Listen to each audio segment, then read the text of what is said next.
White house की मर्जी और राष्ट्रपति डोनाल्ड ट्रंप की आक्रामक युद्ध नीति को दरकिनार करते हुए अमेरिकी संसद ने इस वक्त का सबसे बड़ा और ऐतिहासिक फैसला सुना दिया है। जी हां, वैश्विक महाशक्ति अमेरिका की आंतरिक राजनीति से अंतर्राष्ट्रीय स्तर का एक बहुत बड़ा उलटफेर सामने आया है, जहां अमेरिकी कांग्रेस ने राष्ट्रपति डोनाल्ड ट्रंप के ईरान के खिलाफ चल रहे सैन्य अभियान और युद्ध को रोकने के लिए एक बड़ा वार पावर्स रेजोल्यूशन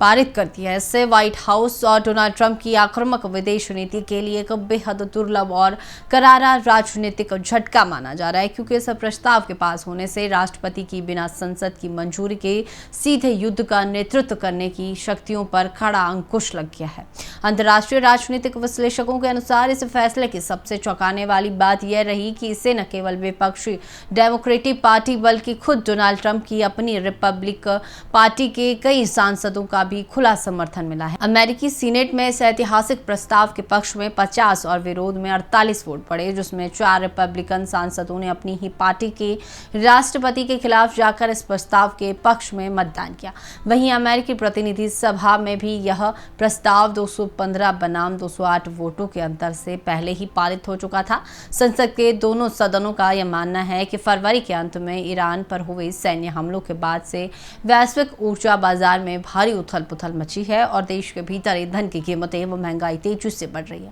जिससे अब अमेरिकी सांसद इस युद्ध को तुरंत खत्म करने और कूटनीतिक रास्ता तलाशने के लिए यह दबाव बना रहे हैं। संसद द्वारा पारित यह संयुक्त प्रस्ताव 1973 के वार पावर्स एक्ट के तहत लाया गया है, जिसका सीधा मतलब यह है कि इस प्रस्ताव को प्रभावी होने के लिए अब राष्ट्रपति डोनाल्ड ट्रंप के हस्ताक्षरों की कोई कानूनी आवश्यकता नहीं है। हालांकि व्हाइट हाउस ने इस पूरे कदम को पूरी तरह असंवैधानिक करार देते हुए इसे कानूनी रूप से बाध्यकारी मानने से साफ इनकार कर दिया है, जिसके चलते अमेरिकी प्रशासन और संसद के बीच एक बड़ा संवैधानिक गतिरोध पैदा होने की आशंका जताई जा रही है। ऐसे समय में जब ट्रंप प्रशासन ईरान के साथ स्विट्जरलैंड के बुर्गेनस्टॉक में आगामी 60 दिनों के भीतर एक अंतिम शांति समझौते तक पहुंचने की कूटनीतिक कोशिशों में जुटा है। अमेरिकी संसद के कड़े फैसले ने वैश्विक विवाद पर ट्रंप की सौदेबाजी की ताकत और राजनीतिक स्थिति को बेहद कमजोर कर दिया। तो चलिए फिलहाल के लिए बस इतना ही। बने रहे उत्तर भारत लाइव के डिजिटल प्लेटफॉर्म के साथ।